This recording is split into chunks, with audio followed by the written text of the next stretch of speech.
So please join me in welcoming on the stage three remarkable people who are working on the front lines of this challenge.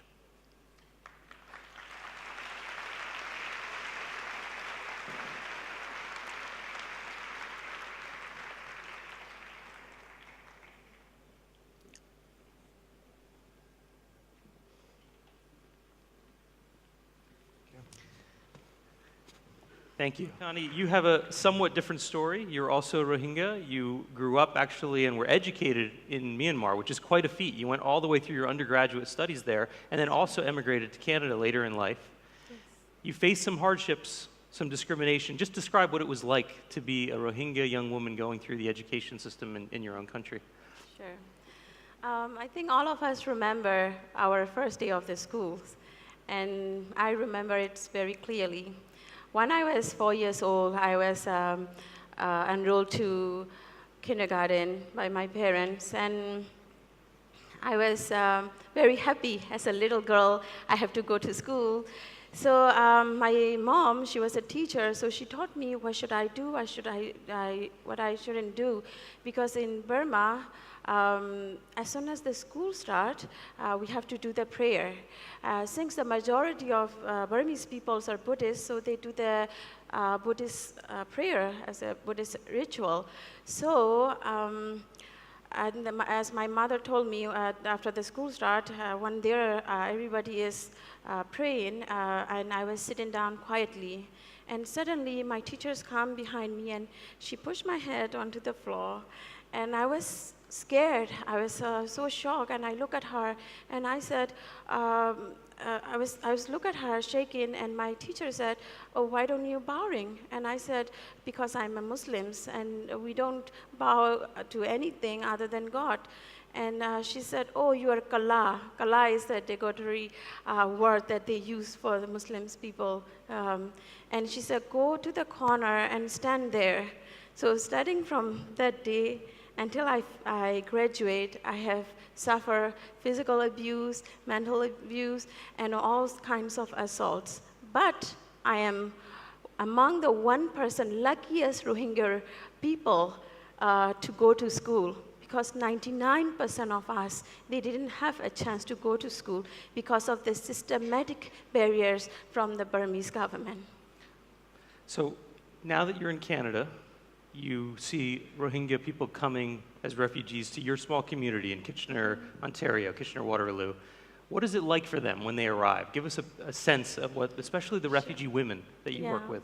So in 2007, I arrived in Canada, and after 2 months, Canadian government brought 127 Rohingya refugees from Bangladesh refugee camps to Canada.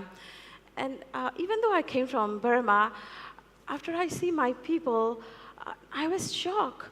They came from such a dire conditions, and most of them are 60% of them actually young children and young families, and the parents, the mom are like my age, and most of them never hold a pen. And most of them, they didn't know how to use standard toilet. They didn't know how to use dish soap. They didn't know when do we change the bedsheet. They only know these survival skills. That's what the condition is.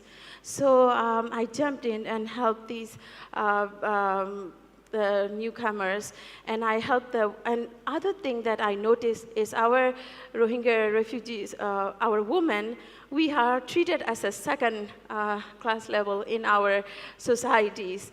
And when they want something, they couldn't speak out. When the service provider come, when they said, "What do you need?"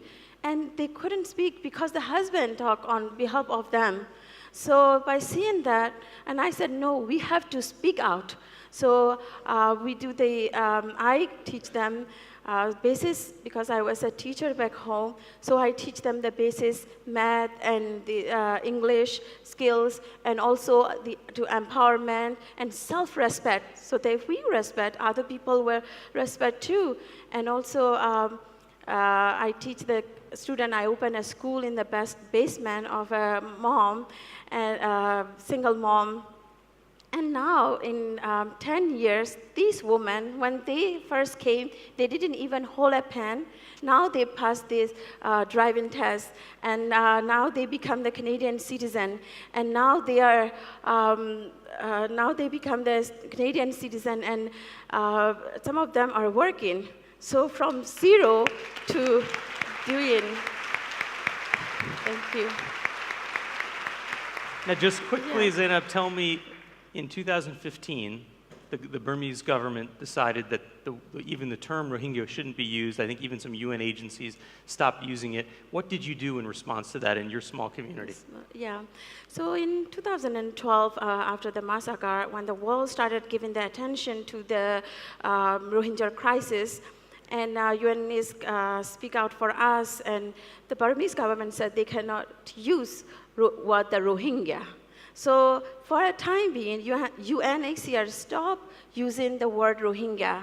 So at that time, I took another step.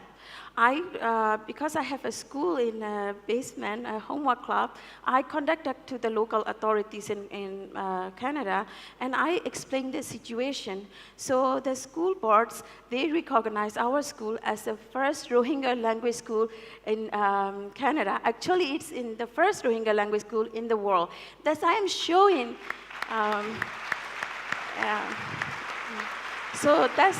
I am showing to the Burmese government that even though they didn't allow us to use that word, we have the school recognized as a Rohingya language schools in Canada. And now this community, we have 0% child marriage. We have no child abuse in our community. 90% of our youth are in schools. Some of them are in university, some of them are in college. They come That's from wonderful. in a zero level. So now, what I am asking is, we have enough empathy, we have enough sympathy, and lots of donations too. Now it's time for us to build the school for the Rohingya people. We have lots of Rohingya peoples in diaspora. We have the Rohingya peoples in Malaysia, in India, and in Pakistan, around the world. So please, build the school for us. Please provide the vocational training for us so that our youth, our women will be empowered, and then we are in Canada, we are raising the first educated generation from illiterate people. Like Canada, any other places, the Rohingya parents can raise their first educated generation for them.